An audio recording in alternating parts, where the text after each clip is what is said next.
So here's how you do it.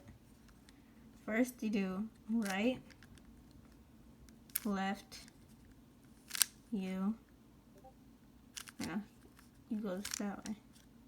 And then you do D. And just keep doing it.